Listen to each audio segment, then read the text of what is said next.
Бүгін біз өте дәмді, жұп-жұмсақ болып шығатын ауызда еритін печенье дайындайтын боламыз. Видеоның соңына дейін көріңіз. Ең алдымен бізге керекті заттар: творог, сармай, жұмыртқа, қант, ұн, қопсытқыш, ванилин қажет болады.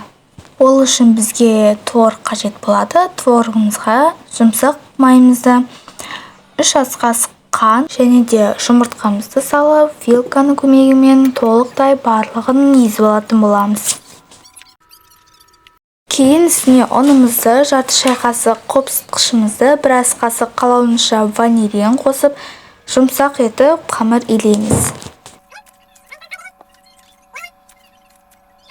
Жарты сағатқа тындырып, холодильникке салып қоямыз. Жарты сағаттан кейін холодильниктен қамырымызды алып, қамырымызды оқтаудың көмегімен шұқайтып жайып аламыз.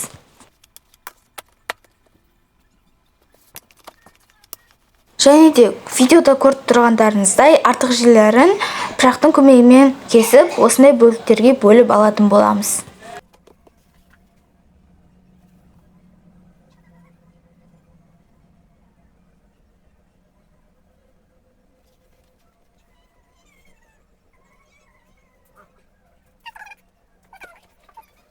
Әр бөліктің ортасына кез келген қою варенье, джем немесе вареная сгущенка қоссаңыздар болады. Мен вареная сгущенка қостым.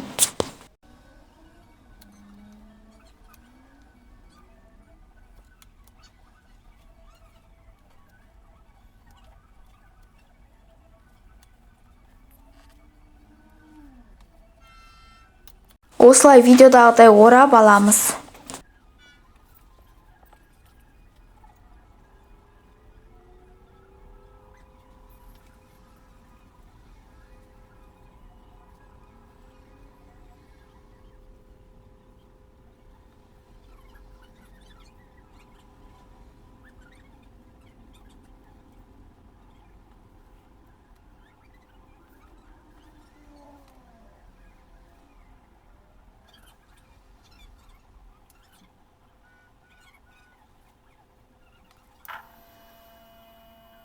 Видеодағыдай орап болғаннан кейін пергамент қағазын үстіне орналастырып, 170 градуста қызып тұрған пешімізге қызарғанша 20-25 минут көлемде пісіріп аламыз.